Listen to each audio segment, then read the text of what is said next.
Perfecto, se te escucha, Inés. Muchas gracias. Bueno. Bueno, un gusto. Muchísimas gracias por esta invitación al movimiento. Gracias Sebastián, Changui, bueno, y muchos correligionarios de todo el país. Y voy a hablar de un tema bastante sensible y preocupante para este momento, que es la seguridad social. En realidad voy a hablar de una parte de la seguridad social, porque la seguridad social compone varias aristas que tienen que ver con obras sociales, que tienen que ver con asignaciones familiares.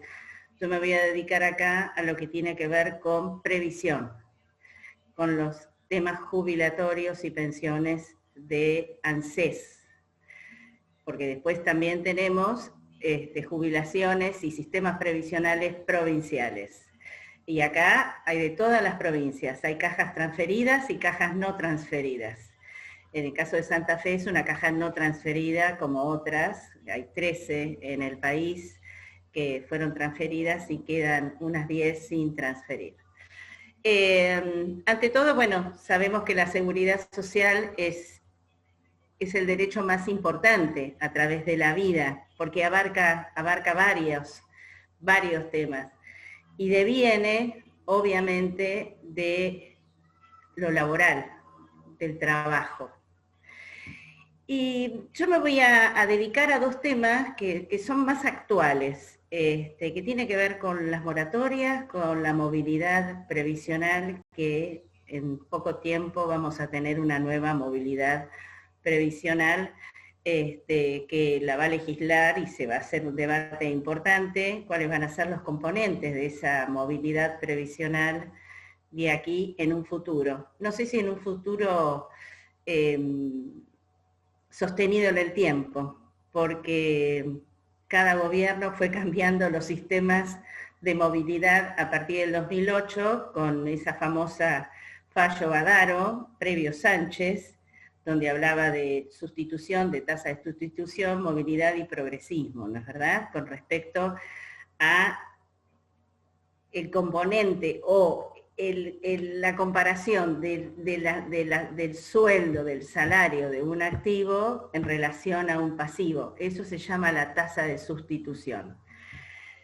Y después también voy a hablar un poco de moratorias, porque también se han anunciado hace poco tiempo varias moratorias previsionales. ¿Por qué digo varias? Porque estamos hablando de una moratoria de personas que les faltan algunos años. Volvemos a la moratoria, la mal llamada ama de casa, la de sin aportes, y una jubilación anticipada. Que eso ya lo vimos en el año 2005. El gran problema de la seguridad social a través del tiempo siempre fueron los recursos. Antiguamente uno sabía que los recursos de la seguridad social eran justamente los aportes y contribuciones que hacía o el trabajador bajo relación de dependencia, que era un 11%, y la contribución que era por el área patronal o el empleador, que era un 16%. Los autónomos, como son independientes, un 27%. Hace mucho tiempo, cuando nosotros empezamos a tener más o menos unas 2 leyes organizadas y acabadas a través del proceso del crecimiento de lo que era la seguridad social, fue la ley 18.037 para trabajadores bajo relación de dependencia y la 18.038 para trabajadores independientes. En ese momento, la movilidad había más o menos una tasa de sustitución entre el 65-75% aproximadamente. ¿Por qué digo esto? Porque no todos los trabajadores aportan de la misma manera. Todos aportan de diferente manera. De acuerdo al salario, es el aporte y la contribución que viene a estos recursos. Estos recursos hace mucho tiempo tuvo una nivelación de 4 a 5, o sea, por 4 o 5 trabajadores había un pasivo. Con el tiempo, esos recursos fueron variando y se necesitó, a través del tiempo, otros recursos adicionales. Y ahí se empezó a incorporar recursos que tenían que ver con impuestos. El impuesto a las naftas, el IVA. Hoy el IVA es casi el 40% de ese aporte adicional que tiene los recursos de la seguridad social. Porque hoy tenemos una tasa de desempleo importante, hay una baja de los contribuyentes patronales, porque se ha bajado en su momento los aportes patronales allá por el año 93, y eso fue deficitando el sistema. Entonces, a través de ese tiempo, los gobiernos comenzaron a cambiar las tasas sustitutivas. Hoy, lamentablemente, tenemos una tasa sustitutiva del 39%. Hace 4 años, cuando yo me jubilé, era una tasa sustitutiva del 50%. ¿Qué pasa con esto? No solamente los jubilados, obviamente, no conquistan sus derechos, que también hay toda una cuestión filosófica de si los derechos son adquiridos o no. Es una discusión de hace mucho tiempo. Para mí sí, son derechos adquiridos, porque todo trabajador ha aportado durante toda su vida para tener una jubilación acorde a su estándar de vida y a su bienestar general. Y eso fue bajando drásticamente a través del tiempo. Y eso tiene que ver con temas exclusivamente políticos. ¿Cómo empezó esta baja de movilidad? Nosotros durante mucho tiempo no tuvimos una movilidad. La movilidad la daba el Estado, los gobiernos. Y en el año 2008, después de la convertibilidad, porque durante el tiempo de la convertibilidad, cuando cambió la ley, las dos leyes que yo hablé hace un rato, la 18037 y la 18038, que se cambió por una nueva, la 24241, que es los que nos rige en este momento, aparte de haber creado el sistema de capitalización, uno en ese momento podía quedarse en el sistema de reparto o cambiar por el sistema de capitalización. En realidad no fue tan así, fue más compulsivo a que la gente estuviera en el sistema de capitalización, sobre todo en las empresas privadas, no tanto en el Estado. En el Estado uno podía llegar a elegir, pero las empresas privadas directamente iban al Estado, a la capitalización, o sea, las AFJP, que todos conocen. En ese momento hubo una tasa sustitutiva dentro de todo alta, cuando comenzó la 24241, que era más o menos entre el 55 y 60%. Pero en el medio, en el gobierno veían que era bastante alta esa tasa y los recursos, que no eran todos genuinos, porque teníamos una parte de recursos que tenían que ver con aportes y contribuciones y otra parte de los recursos que eran con los impuestos, vieron que no podían sostener el sistema. Entonces se creó una tasa sustitutiva donde se la bajó al 48% más o menos. Ustedes se deben acordar que en ese momento se puso un tope a las jubilaciones, que es el que tenemos hoy, que está rigiendo en este momento. No solamente un tope para cobrar un beneficio, sino un tope de aportes. O sea, personas que cobraban sobre encima de un salario, ese excedente no tenía retención de aportes. Todo esto fue deficitario en el sistema.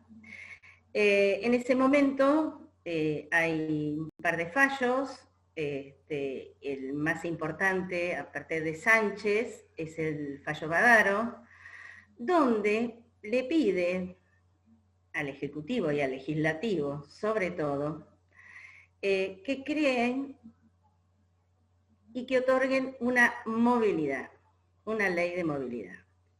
En ese momento, en el año 2008, se crea una nueva ley de movilidad, que esa ley de movilidad estaba compuesta por las recaudaciones al sistema previsional, o sea, todos los trabajadores que aportaban al sistema, y la variación de salarios.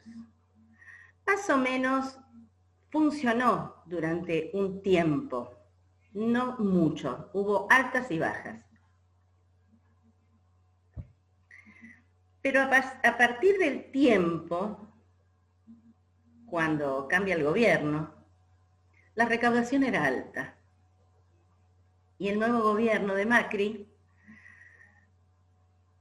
pensando ellos en un cambio de movilidad, iba a beneficiar al sistema, a los jubilados y pensionados, cambiándolo por la variación de salario, que es el RIPTE, y la inflación, pensando que era una meta hacia la baja en las políticas públicas que ellos consideraban económicamente. Con el tiempo se iba a equilibrar la inflación, entonces más o menos iba a estar acordado lo que era el sistema de los aportantes, los recursos, con la distribución a los beneficios y las prestaciones. Cosa que no fue así, porque tuvimos inflaciones altas. Y creo que fue una de las pocas veces que los jubilados en algún momento podían llegar a alcanzar una movilidad importante. Pero, al mismo tiempo, se hace otra baja de la tasa de sustitución al 42%, con un decreto en ese año. Y por ahí la gente no lo sabía. Uno se va a jubilar y dice, bueno, yo tengo esta remuneración, me toman los 120 meses o los 10 años como aportes, y bueno, me voy a jubilar, y después se encontraba con que no se jubilaba como correspondía. Y hoy tenemos montones de litigiosidad dentro de ANSES.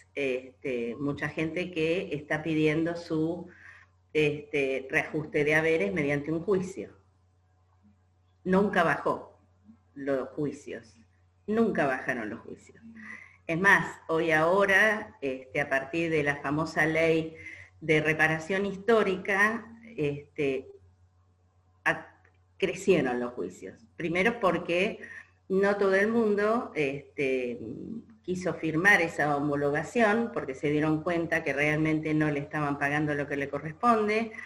Esa reparación histórica se pagó con una quita de un 30%.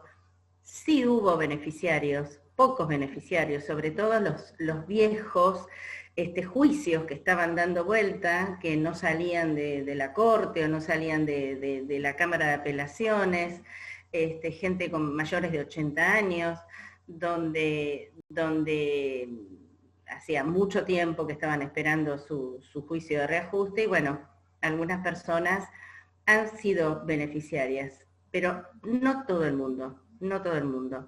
El gobierno, y es más, un legislador de nuestro partido, que es el vicepresidente de la Comisión de Previsión, habla de que fue muy beneficiosa esa reparación histórica porque se le pagó a 1.500.000 personas, y en realidad no. En realidad se le pagaron a 800.000 personas, y todavía seguimos con gente que se le está adeudando a ANSES pagar la reparación histórica. Es más, hace un mes salió una ley aprobada, una media sanción, perdón, falta ahora que pase al Senado, entre otras cosas, que esta reparación histórica que se le está adeudando, ANSES no se va a hacer cargo de pagarla, y verán de qué manera el Tesoro Nacional lo pagará. Cosa que me parece que no se lo van a pagar, porque o se lo van a pagar en poquitísimas cuotas. Esto es algo que la gente no lo vio, porque fue el famoso escándalo del diputado Amerí, y esa media sanción fue terrible, no solamente por eso, sino porque también utilizan el Fondo de Garantía de Sustentabilidad para financiar las provincias, o sea, como parte de la coparticipación federal. En vez de utilizar ese Fondo de Garantía de Sustentabilidad, ustedes se acuerdan que ese Fondo de Garantía de Sustentabilidad, ¿cómo se crea? Cuando se pasa las jubilaciones de vuelta al Estado en el año 2009, todos los aportes que estaban en las distintas AFJP de todos los trabajadores en actividad en ese momento, se traspasa al ANSES y ANSES crea el Fondo de Garantía de Sustentabilidad y ese Fondo de Garantía iba a ser para sanear los momentos anticíclicos que iba a tener el sistema de seguridad social, o sea, las jubilaciones y las pensiones, cuando no se pudiera utilizar otros recursos, esos recursos iban a ir para beneficiar las prestaciones, cosa que no fue así. Siempre se utilizó ese Fondo de Garantía de Sustentabilidad mediante los gobiernos anteriores para usarlos en otras cosas, para dar créditos, para dar ahora heladeras, para pasar papelitos al Banco Central. Hoy el Fondo de Garantía de Sustentabilidad creo que empezó con 70 y casi 80 mil millones de dólares y hoy creo que nos llega a tener 28 mil millones de dólares en este momento. El resto son todos papelitos que fueron intercambiándose con el Banco Central, porque nosotros hemos transferido dinero al Banco Central mediante una letra, mediante un documento. Eso también desfinancia el sistema, porque los recursos de la seguridad social, de los jubilados, de los aportantes en realidad, para tener un buen beneficio, no son utilizados para el sistema, se utilizan para otra cosa. Y cuando asume Macri, cambia esta ley de movilidad, cambia los componentes, se toma como componente la variación de salario y la inflación. Cuando viene este nuevo gobierno, el gobierno de Fernández, previo a la pandemia, acá no tenía que ver con la pandemia, congela esa movilidad. ¿Por qué congela? Porque la movilidad que tenía que pagar, sobre todo en diciembre, en marzo, en junio y en septiembre, iban a ser altos. Un 13%, un 14%, un 10% a las jubilaciones, iba a ser esos los aumentos. Como todos sabemos, esos aumentos no se dieron. En el mes de diciembre se respetó, en el mes de marzo se dio un 13% indirecto a los jubilados de las mínimas, porque ese 13% no fue directo, sino que incorporaron un componente de 1.500 pesos, un monto fijo, entonces indirectamente fue un 2,3%. Hoy si todos tenemos los recibos de haberes, vamos a ver que tenemos ese componente en este momento, de 1.500, 1.700, que va variando de acuerdo a los meses. Y el resto de los jubilados y pensionados, por supuesto que no recibieron el 13,4% que tendrían que haber recibido en marzo, sino fueron achatando esta famosa pirámide que le decimos, porque las movilidades fueron menores. Y ahora se está trabajando en el Congreso, tenía que haber salido en 180 días con esa ley, se prorrogó de junio a diciembre. En diciembre no se van a pagar una nueva movilidad, esto yo creo que va a ser recién para el año que viene, porque esta discusión todavía no está cerrada. Y los nuevos componentes se están hablando nuevamente de la recaudación, lo cual es peligroso porque la recaudación es mucho menor. Nosotros hoy tenemos una tasa de desempleo muy alta. Por lo tanto, no tenemos muchos aportantes genuinos a los recursos de la seguridad social. Tenemos que seguir dependiendo de impuestos. Y los impuestos, durante todo el tiempo que existió la movilidad, siempre los impuestos fueron cambiando. Y hoy uno de los más importantes, el pilar más importante que tiene, es el IVA, lo cual lo pagamos todos nosotros, o sea, nosotros mismos compramos un producto y nosotros mismos estamos pagando los recursos para el sistema de seguridad social. Realmente es ridículo. O sea, tendría que haber literalmente un cambio del sistema tributario, un cambio del sistema laboral y un cambio profundo e integral del sistema de seguridad social. Entonces está hablando de ingresar la recaudación como componente. Puede haber una variación de salarios también. Y después están más o menos viendo, se incorporan la inflación. La inflación va a ser de acuerdo cómo va a venir. O sea, van a tomar dos componentes que van a ser variantes de acuerdo a cada semestre, porque no va a ser más trimestral los aumentos, sino van a ser semestrales. Entonces, de acuerdo al semestre, van a ver si toman la recaudación o la inflación. ¿Quién es el que esté más alto? Pero no la totalidad de lo que dé, como se dio en esta última movilidad, que uno tenía la previsibilidad de lo que iba a cobrar. O sea, uno sabía que en diciembre era el 2% o el 3% de inflación, e iba sumando en diciembre el 3%, en enero el 4%. Entonces sumaba y sabía cuál era exactamente lo que iba a cobrar por inflación, que era el 70% del componente. Ahora va a ser semestral. Y tampoco vamos a saber cuánto es el IPS, el índice de variación del trabajador, porque tampoco sabemos cuánto va a ser el RIPTE, porque no sabemos si se va a incorporar trabajadores al sistema o no. Hoy tenemos un 40% de trabajadores informales, que creo que ahora es un poquito más. Así que eso es una discusión que vamos a esperar hasta diciembre, para ver cuáles van a ser los componentes definitivos. A mí lo que me preocupa es que estos componentes nunca son sostenidos en el tiempo.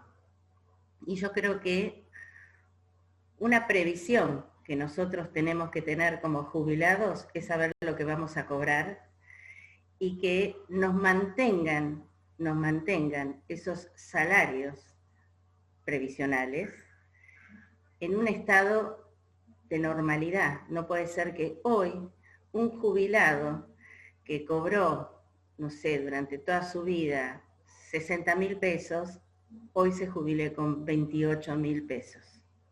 Es imposible. Hoy la canasta básica está de 43.000 pesos.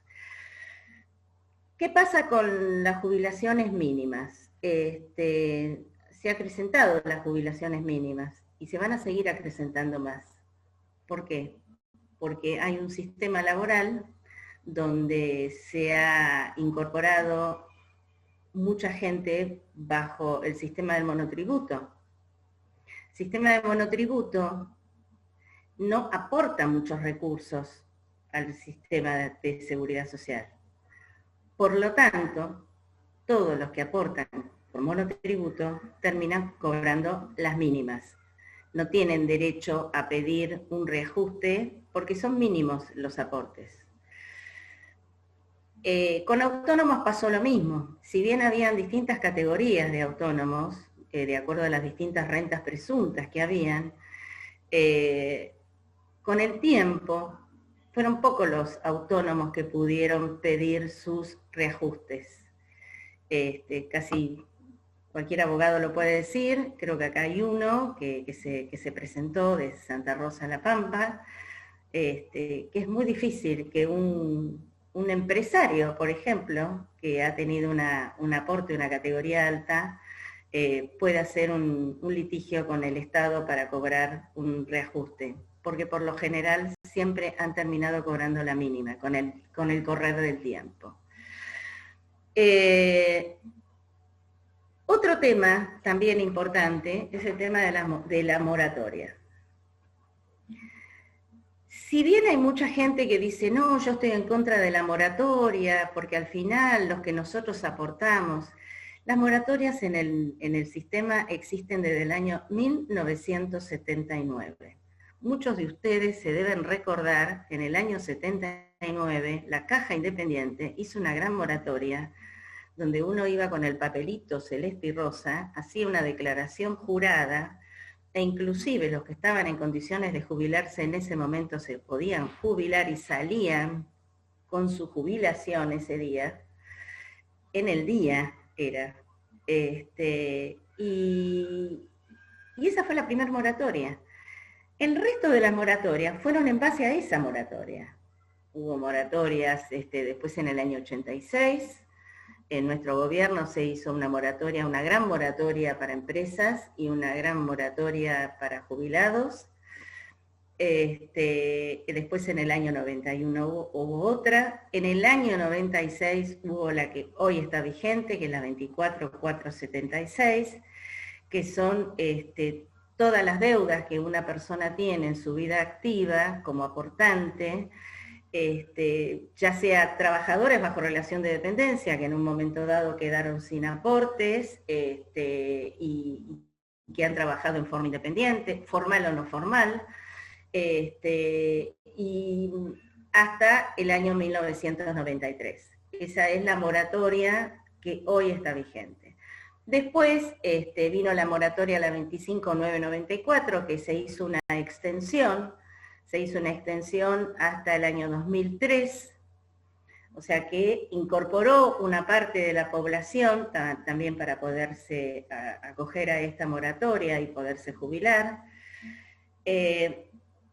¿Y por qué digo esto? Porque había mucha gente que ha trabajado bajo relación de dependencia en empresas, pero a la hora de llegar a buscar sus aportes jubilatorios, que esas empresas habían desaparecido, no habían hecho los aportes, era un incordio porque cada jubilado tiene que ir a la Inspección General de Justicia a buscar, a ver quién era el síndico que cerró esa empresa para que ese síndico le firme los certificados de servicio, bueno, en fin. Entonces mucha gente, en vez de hacer todo ese trabajo, o los abogados patrocinantes para hacer todo este trabajo, o ANSES mismo decía, bueno, lo ponemos en moratoria y le tomamos los años en moratoria, y bueno, así que mucha gente no tiene sus 30 años, son pocas las cantidades de gente que tienen sus 30 años de aportes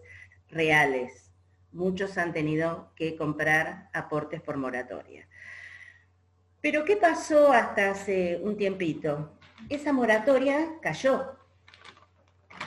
Muchos varones no han podido jubilarse y han tenido que acceder a esa creación que hoy va a caer nuevamente, que es la PUAM, que es la Pensión Universal al Adulto Mayor, que es el 80% del haber mínimo.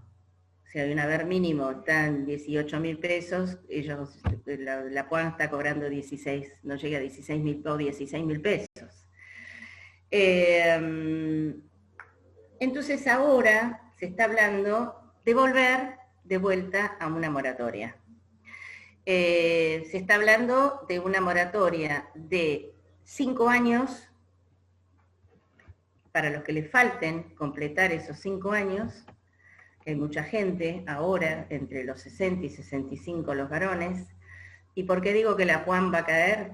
Porque a partir de esto, de esta moratoria, no tiene razón de ser, de seguir existiendo la PUAM, porque esas personas que no pudieron jubilarse porque les faltaron años de aporte se van a poder acoger a esta moratoria y van a poder sacar su jubilación ordinaria como corresponde y la cual la dan de baja.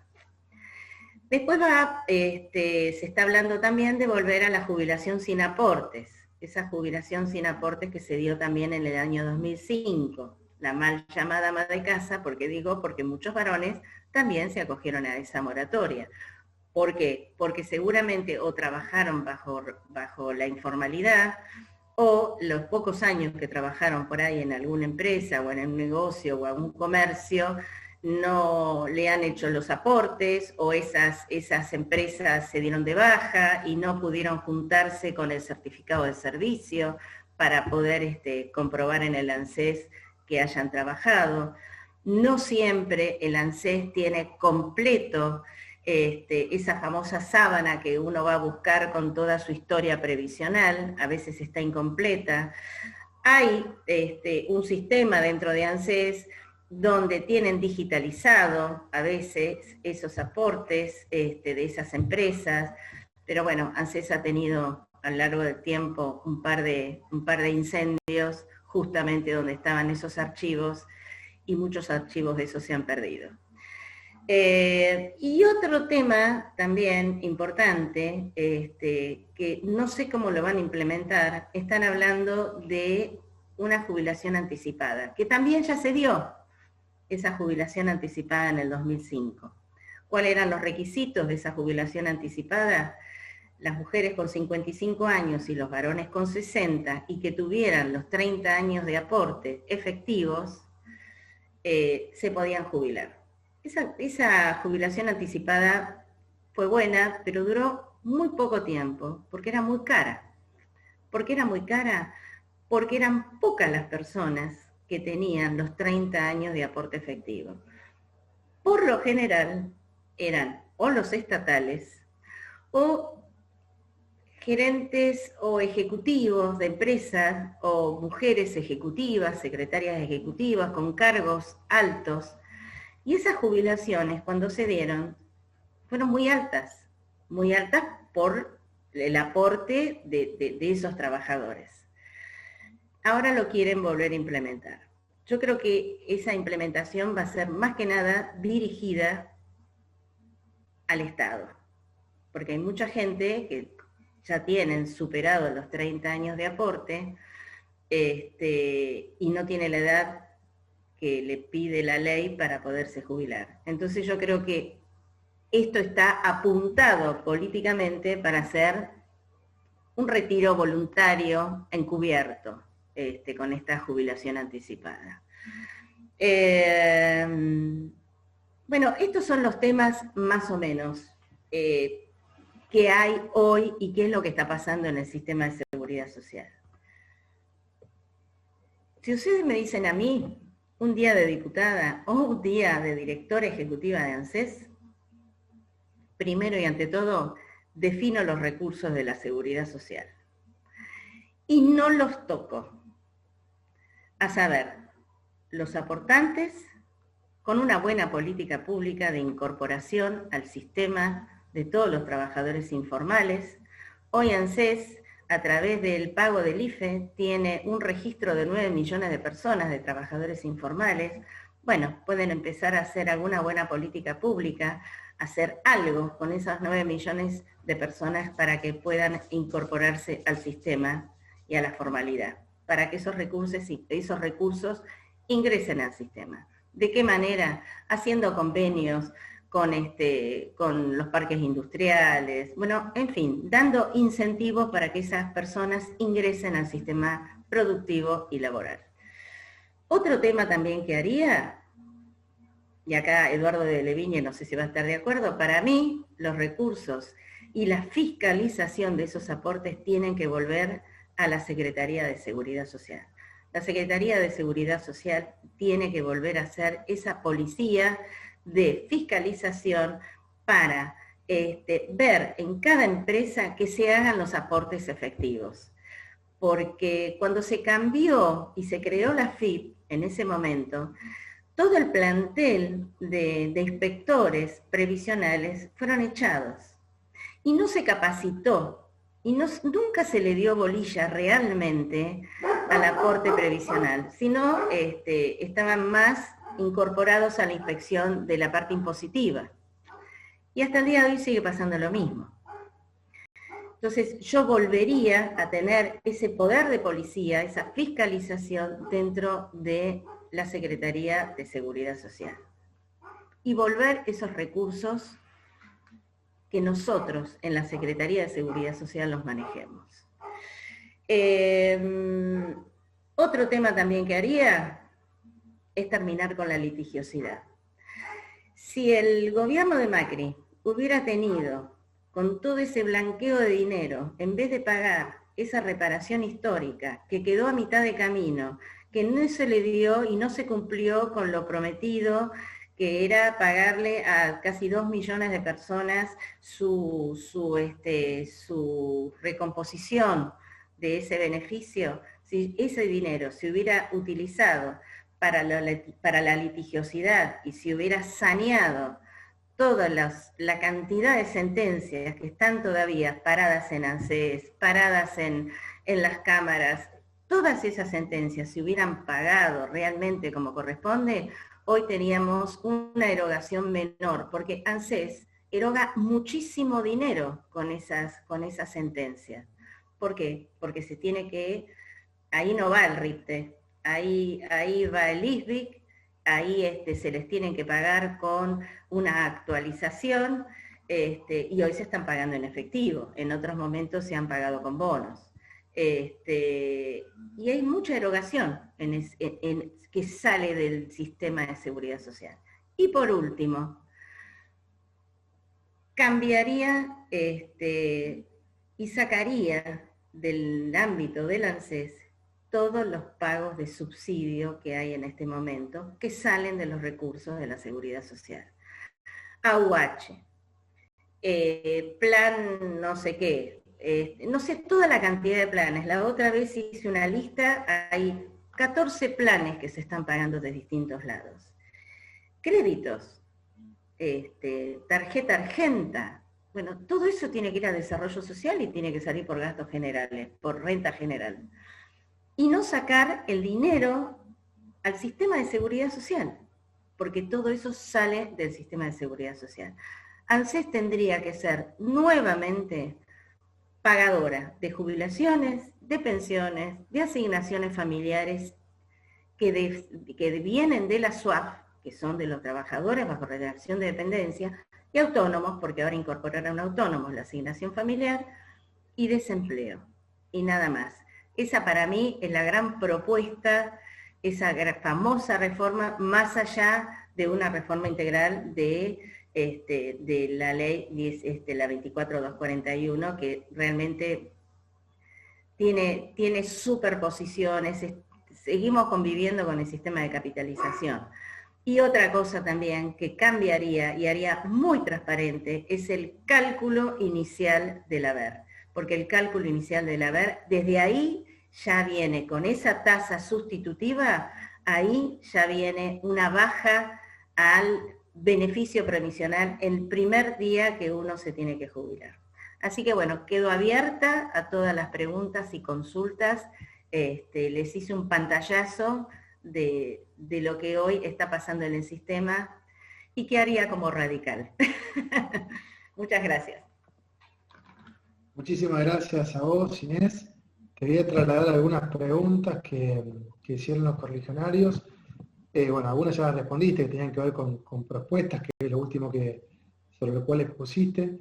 Pero el correligionario Álvaro Fernández de Paraná, por ejemplo, pregunta en qué estado se encuentra nuestro sistema previsional comparado con otros sistemas de países vecinos. Y bueno, en qué medida concreta ya lo has planteado para resolver o paliar los problemas. Perdón que no te escuché. Sí, ¿comparado? Plantea comparado con otros sistemas previsionales acá de países vecinos, ¿cómo estamos? Digamos, si estamos más o menos como los demás, estamos peor, estamos mejor. No, estamos peor. Estamos peor. Si bien Chile tiene un sistema de capitalización, nosotros trajimos ese sistema y ellos ahora lo están reviendo. Nosotros, el sistema, por ejemplo, de seguridad social, el sistema de jubilaciones que tiene Uruguay, es mejor, porque ellos tienen un sistema cerrado. Es un poco lo que yo venía planteando. Allá se le llama el banco de previsión, ¿no es verdad? Donde ellos reciben los aportes y lo mantienen cerrado. O sea, no se pagan otras prestaciones, otros subsidios, por ejemplo, que no sean las jubilaciones. Por eso está mejor. Y te traslado otra pregunta del correligionario Raimundo Kisser, también de Paraná. ¿Qué opinás que se debería hacer con la edad jubilatoria? ¿Habría que comentarla? No. Yo creo que, no. A ver, si nosotros comparamos con otros países, no estamos tan desequilibrados. Por ahí Europa tiene un par de años más que nosotros. Hay otros sistemas que están iguales las mujeres que los varones. Es entendible porque tenemos más expectativa de vida, pero si yo lo miro acá en este momento y políticamente, y no, yo no lo aumentaría. ¿Por qué? Porque le estoy quitando la posibilidad al ingresante joven al mundo laboral. Si yo me quedo y sigo estando en el sistema. No, yo dejaría, por ahí igualaría a los hombres y las mujeres, pero hasta por ahí no más, porque el tema de las mujeres, nosotros tenemos un doble trabajo, que hasta que esto no se cambie y se iguale, no estamos en condiciones de igualar también el aporte y la vida activa en un trabajo. Esto va a ser con el tiempo. No, yo no cambiaría para nada la edad jubilatoria.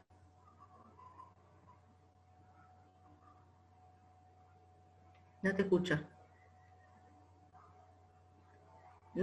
¿Tenés apagado el...? No me desbloqueó cuando cliqué, gracias. Te traslado una consulta más. ¿Cuándo y cuáles fueron las últimas medidas sustanciales que se dieron en el sistema y que considerás que realmente mejoraron la situación de los jubilados presentes o de los futuros y eventuales? No. Yo realmente, la 24241 hizo un cambio importante en el sistema de seguridad social. Yo creo que lo mejor que pasó a través del tiempo fue la creación de la 18037 y la 18038, la década del 70 y pico, 70. Esa creo que fue la mejor ley que hubo en el sistema. Después de los años 90 y con la creación de la 24241, el sistema fue decreciendo. Inclusive nosotros vamos a ir a un sistema en un futuro asistencial. Así que creo que esa fue la mejor ley que hubo para mí en el sistema previsional, en toda la historia del sistema previsional. O si no, hablar de la primera etapa, de las primeras creaciones de las cajas, donde era diferente, pero bueno, era una coyuntura diferente. Yo creo que la mejor, si a mí me dicen volver a cambiar la ley, yo volvería medianamente, ayornarla un poquito, pero volver a la 18037 y 18038. Inés, te traslado una pregunta más del correligionario Martín Quintar de Cava. Pregunta si los sistemas que consideran edades mínimas de jubilación pregunta cómo se encuentran hoy, si son sustentables en estos tiempos o deben reformularse. No entendí. ¿Cómo? Si los sistemas que consideran edades mínimas de Edades jubilación, mínimas. exactamente, evidentemente plantea la posibilidad de jubilarse con aportes, X cantidad de aporte, pero no de... Sistema proporcional, el sistema proporcional, eso está hablando. Hubo un proyecto en la época de la Alianza que se había presentado desde el Ejecutivo, que yo lo trabajé porque estaba en ese momento en la Secretaría de Seguridad Social, y me pareció muy piola el sistema de jubilación proporcional. Creo que eran en 3 etapas, no recuerdo, lo tengo el proyecto. Puede llegar a ser viable el sistema de jubilaciones proporcionales. Sí, sí. Y es otra pregunta que nos traslada la correligionaria Claudia Miliotto, si hay alguna propuesta respecto a las jubilaciones por discapacidad, porque plantea que entre el tránsito del mundo laboral a obtener la jubilación por discapacidad, el trabajador se queda desprotegido como mínimo 7 meses. Bueno, yo no sé si aquí está acompañándonos Daniela Savarese. Sí. Les voy a contar una pequeña anécdota. Nosotros en un momento dado, con la red de mujeres, hicimos una charla en Remedios de Escalada y tuve el gusto de conocer a la doctora Daniela Savarese, que hoy es perteneciente a la red, y ella vino con una idea de que por qué no había una pensión universal a las personas con discapacidad. Y a mí me gustó la idea, y dijimos, bueno, vamos a trabajarla. Nosotros presentamos un proyecto en ese momento con Daniela, lo armamos detenidamente y detalladamente para que no se vulnere ningún derecho a las personas con discapacidad y que tuvieran las personas con discapacidad las posibilidades de seguir trabajando y aportando al sistema. Y lo habíamos hecho escalonado de acuerdo a la discapacidad que podía tener la persona, la que podía trabajar en forma plena, la que podía trabajar en forma por ahí mínimo, porque no todas las personas podían trabajar sus 8 horas, bueno, en fin. Nosotros hicimos una propuesta de una pensión universal a las personas con discapacidad. Ahí quedó. Nunca tuvimos, se perdió el estado parlamentario, la volvimos a presentar y este año va a volver a perder estado parlamentario, pero vamos a volverla a presentar el año que viene.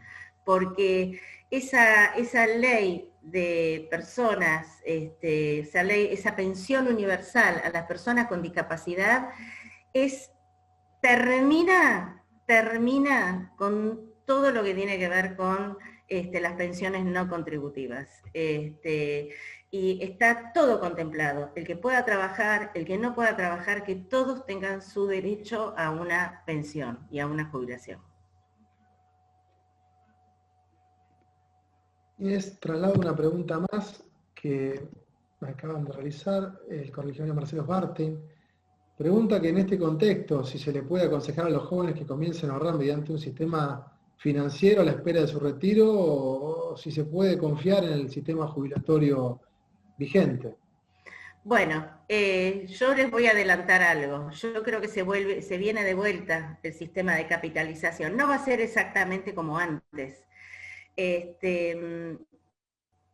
Bueno, es muy técnico entrar en esto, pero si ustedes ven el recibo de jubilados, ustedes van a ver que tiene 3 componentes. Un componente que es el PBU, un componente que es el PC, el PBU es la prestación básica universal, el segundo componente es la prestación compensatoria y el tercer componente es la PAP. ¿Qué significaban estos 3 conceptos? En el sistema de capitalización, por eso digo que hay que reformular la ley de manera integral de la 24241. Porque la prestación básica universal era lo que era la prestación básica universal. Lo que hoy se está llamando, o lo que se está hablando, de esa prestación universal al ciudadano. Vieron que ahora están hablando de una prestación que todo el mundo cobre, una prestación básica universal para los que no están trabajando. Bueno, esa medición es la misma, es el mismo pensamiento. Nadie crea nada. Todo se va ayornando a través del tiempo. En ese momento la prestación básica universal era una prestación mínima que todo el mundo iba a cobrar. Posterior, el APC era de todas las personas que trabajaron en el sistema anterior, en las leyes anteriores, o sea, la ley 18037 o 18038, sobre todo la 18037, era una compensación del 1,5% por cada año de aporte que venía del viejo sistema. Y la PAP, o el sistema jubilatorio, era la posibilidad que tenía la gente o aportar en el sistema de las AFJP o quedarse en el sistema de reparto. En ese momento, mucha gente iba al sistema de jubilatorio privado. ¿Por qué?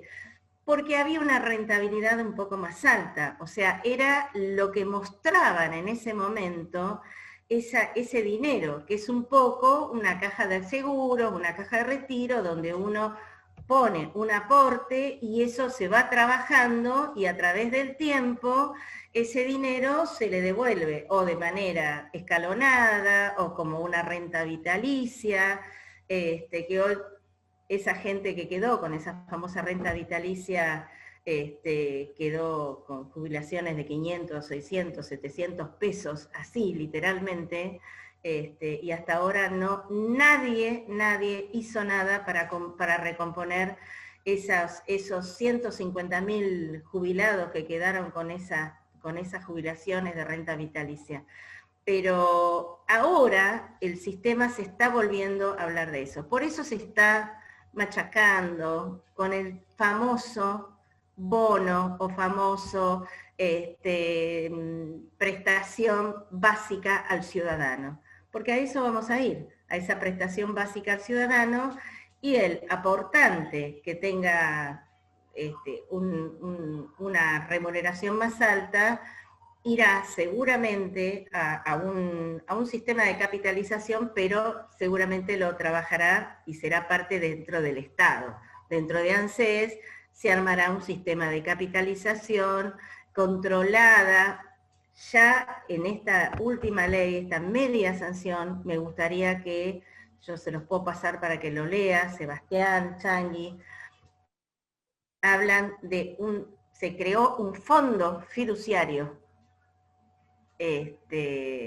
donde ese fondo fiduciario, en un momento dado, parte de los recursos de ANSES van a ir ahí para ir capitalizándose. O sea, se está hablando un poco de eso. Así que, pero los chicos, no. A ver, es hablar en contra de mi patria, decir que no aporten al sistema jubilatorio. Y aporten a un sistema de retiro privado. Si lo pueden hacer, que lo hagan, pero bueno, nosotros tenemos, como radicales, tenemos que trabajar para que el sistema jubilatorio sea un sistema distributivo, bien distribuido, y que le dé calidad de vida al jubilado. O sea, yo apunto a eso. Espero que en algún momento nosotros estemos sentados en esos lugares que se llama recinto y que podamos trabajar seriamente con eso. Porque en este momento estoy viendo que muchos legisladores que nos representan no toman el tema en serio porque no lo conocen, no les interesa saber del tema.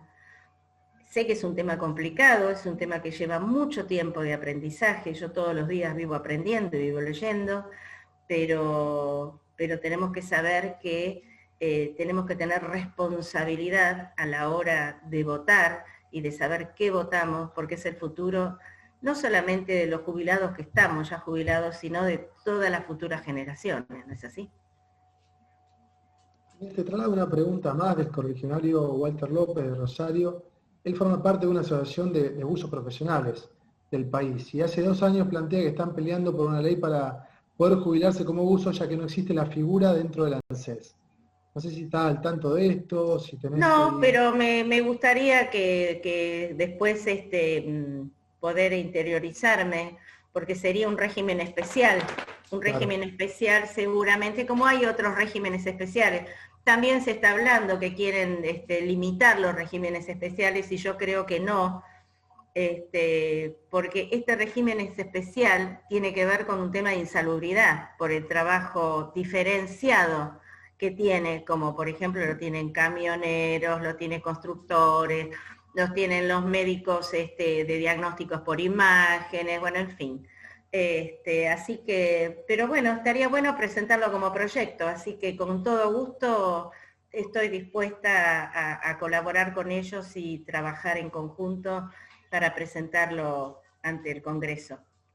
muchísimas gracias, Inés. Si te parece bien, te traslado 2 preguntitas más y después ya te liberamos, te estamos ametrallando a preguntas. No, no hay Pero bueno, problema, me encanta. bueno, bárbaro, porque la verdad es que te estamos sacando el jugo. Hay una que tiene, bueno, tiene que ver un poco con lo que planteabas recién, pero por ahí te puedes quizás decir algo más.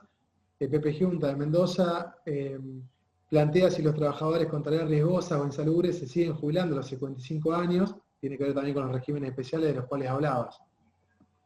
Pero, a ver, no entendí la pregunta. ¿Existen los regímenes especiales? Sí, es algo que, bueno, lo que tenemos un poco de conocimiento sobre el tema, sabemos que existen los regímenes especiales, pero bueno, el correligionario pregunta si los trabajadores con tareas riesgosas o insalubres se siguen jubilando a los 55 años Sí, cuando sí, tienen sí, los sí, reportes. sí, sí, sí, sí, sí, sí. No todos son a los 55 años, hay otros que son a los 50, depende la insalubridad. Hay toda una tabla que depende la tarea, se jubilan a los 50 con 25 años de aporte. Por ejemplo, los aeronavegantes se jubilan a los 50 con 25 años de aporte.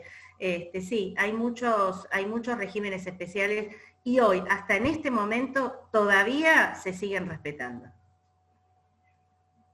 Inés, la correligionaria Milva Pacerini de Provincia de Buenos Aires pregunta si hay posibilidades de que el IPS pase a ANSES o si es un tema que ya fue descartado.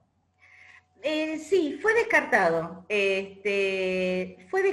pero yo no lo descartaría en un futuro, porque yo ya lo comenté en otras charlas, eh, las, las cajas que faltan a ser transferidas, ¿por qué no fueron transferidas en su momento? Porque eran superavitarias.